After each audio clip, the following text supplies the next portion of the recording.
Selamat pagi Pak, Ibu, dan teman-teman. Sebelum saya menjelaskan video analisis saya akan memperkenalkan. Nama saya Marta Yumina Talas dengan NIM 170303054, kelas A, semester 7, Prodi Sosiologi, Fakultas Ilmu Sosial dan Ilmu Politik, Universitas Nusa Cendana Kupang.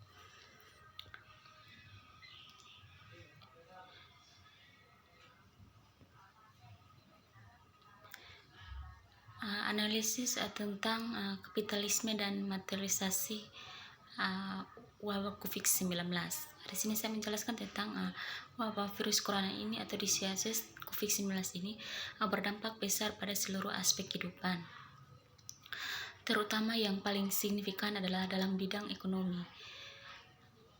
Upaya pemerintahan dalam pencegahan penyebaran virus ini melalui program PSBB-nya, sehingga penyebab pertumbuhan ekonomi terhenti secara cepat, di mana para pekerja kantoran banyak yang di PHK atau pedagang kaki lima gulung tikar. Masyarakat Indonesia yang kebanyakan bekerja sebagai pekerja informal kelas bawah, sehingga maka secara otomatis diberhentikan tanpa mendapatkan uang pesogang dari pimpinannya. Di satu sisi ada segelintir orang yang memanfaatkan keadaan untuk memupuk kekayaan diri dengan cara menjual bahan-bahan pokok dan pelindungan diri menggunakan harga yang sangat tinggi. Di sini saya mengambil contoh misalnya kecilnya adalah masker. Masker yang akhir ini sangat dibutuhkan oleh masyarakat agar terhindarnya dari COVID atau dari paparan virus tersebut. Sehingga banyak perusahaan yang menjual dengan harga tinggi, yaitu sekitar ratusan sebelum ada wabah ini, sekitar ratusan ribu bahkan jutaan rupiah. Padahal beberapa bulan sebelum adanya wabah ini, benda ini masih dijual dengan harga puluhan ribu per box.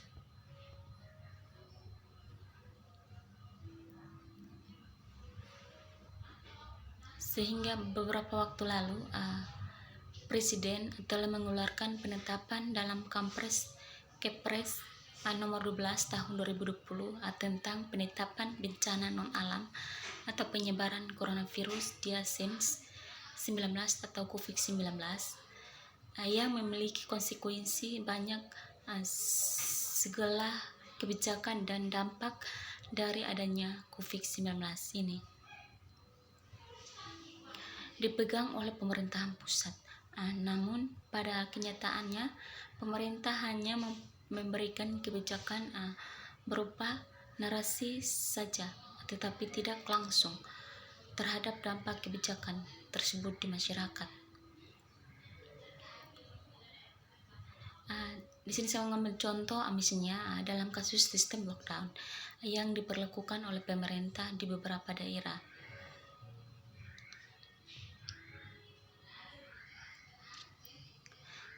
Seharusnya diiringi dengan pemberian tunjangan bahan makanan agar masyarakat tidak mengalami kelaparan yang memicu adanya tindakan kriminal atau untuk memenuhi kebutuhan sehari-hari.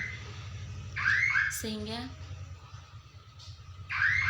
selain itu perlu ada tindakan atau sanksi tegas terhadap para pelaku usaha yang memanfaatkan para pelaku usaha yang memanfaatkan keadaan ini untuk meningkatkan keuntungan dalam perjualan produknya.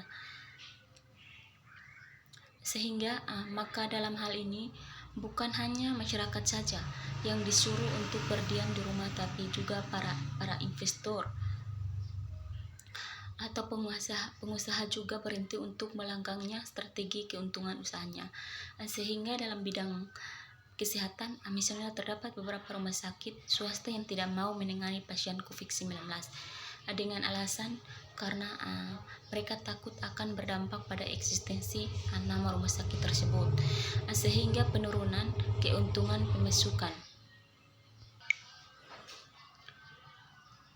Terdapat beberapa rumah sakit swasta yang tidak mau menangani pasien dengan alasan takut, sehingga berdampak pada isi rumah sakit tersebut, sehingga menurunkan keuntungan pemasukan. Padahal dalam keadaan seperti ini yang sangat dibutuhkan adalah uluran bantuan dari para medis untuk merawat pasien dan mengurangi penyebaran virus, sehingga dengan masih adanya tindakan beberapa dari lembaga seperti menunjukkan bahwa kurangnya tegas pemerintah dalam penanganan COVID-19 di segala aspek kehidupan, sehingga di sini saya bisa menekankan bahwa sebagai pemerintah untuk mengesampingkan dulu egois dalam diri atau dalam bidang berpolitik, yang bertindak tegas terhadap oknum-oknum yang ada di belakang untuk memanfaatkan keadaan darurat ini. Demi mereka memanfaatkan keadaan ini sehingga mereka memperkayakan diri mereka sendiri. Selain itu, antara komponen dalam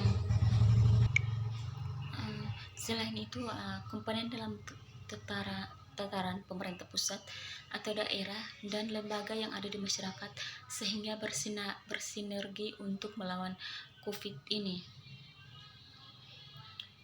Sehingga di sini ada beberapa pasar, yaitu kapitalisme pasar struk terus membesar atau disebut dengan melampaui perusahaan telekomunikasi di Indonesia hanya dalam 8 tahun. Oleh karena itu, Presiden Komisiosia Grup Indonesia, Pandu Patrisya Jaharit, menilai bahwa Kementerian Komunikasi dan Informatika atau Kominfo perlu mengatur sektor teknologi. Atau Pandu mencatat kapitalisasi pasar struk sekitar 50 juta pada 8 tahun lalu. Sekarang ini kita tahu bahwa kalau digabungkan semua perusahaan teknologi yang berbisnis di Indonesia bernilai lebih besar dibandingkan telekomunikasi. Sehingga dalam webinar bertajuk atau strategi mempercepat pemulihan ekonomi dari krisis yang diselenggarakan oleh pertumbuhan sektor teknologi pada saat pandemi 19, bahwa diprediksi atau melonjak karena masyarakat beralih ke beragam layanan digital atau di sektor ini juga menjadi salah satu penyumbang modal asing tersebut, sehingga ekosistem struk berkembang dan muncul sektor-sektor baru. Selain itu, teknologi bukan lagi hanya diadopsi oleh perusahaan digital, tetapi juga konvensional untuk industri pengelolaan. Misalnya Menteri Perindustrian Agus Gumiwang Kartasasmita ia memprediksi bahwa tumbuhnya minus 0,5 sampai 2,4% pada tahun ini, sehingga kita mengoptimasikan bahwa pertumbuhan positif ini 4,7 sampai 5,5% pada 2021. Sehingga dalam acara bertajuk Stratum Industri ini pada bulan Oktober lalu, pada tanggal 14 bulan 10 2020 lalu, ia menghimbau bahwa pemain di industri atau mengelola atau penyesuaian bisnis di tengah pandemi COVID-19 agar target tersebut bisa mencapai. Sehingga di sini inovasi dan teknologi menjadi kunci penting. Menilai teknologi dapat membantu suatu perusahaan penerapan protokol kesehatan.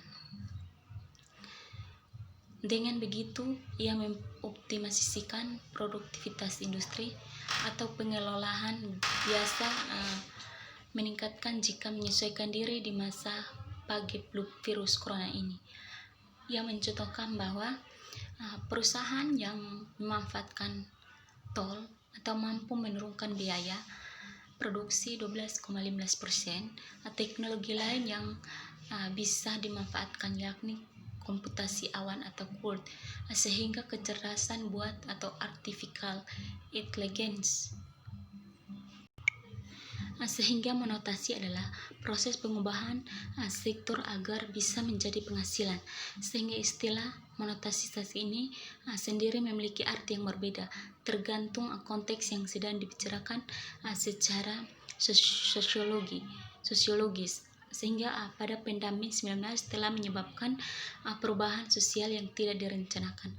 Artinya suatu perubahan sosial yang terjadi secara sporadis dan tidak dikehendaki kehadirannya oleh karena masyarakat, sehingga ia merasakan resahkan atau rekaman yang menampilkan orang yang sedang menderita karena COVID-19.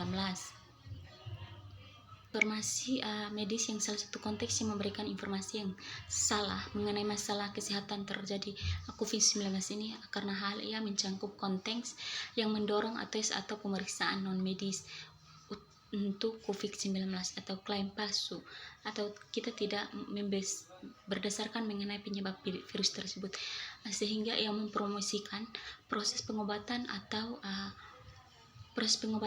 penyembuhan yang berbahaya, sehingga menjelaskan asal penyebaran COVID yang bertentangan dengan konsensus ilmiah, sehingga virus tersebut diciptakan oleh salah satu atau beberapa pemerintah sebagai senjata biologis. Virus diciptakan oleh beberapa perusahaan. COVID disebarkan oleh teknologi 5 GB. COVID-19 menyebarkan kelompok etnis tertentu, sehingga di sini tantangan atau lelucon apapun terkait COVID-19 yang mendukung aktivitas berbahaya secara medis, misalnya sengaja terpapar virus atau memicu kepanikan terhadap diantaranya tantangan menjilat dudukan toilet, sehingga pembohongan atau pasangan dengan mengatakan Anda terinfeksi virus corona. Baik, itu penjelasan dari saya. Ada kata-kata yang salah, jangan disimpan, dibuangkan, atau penjelasan saya bermanfaat bagi kita.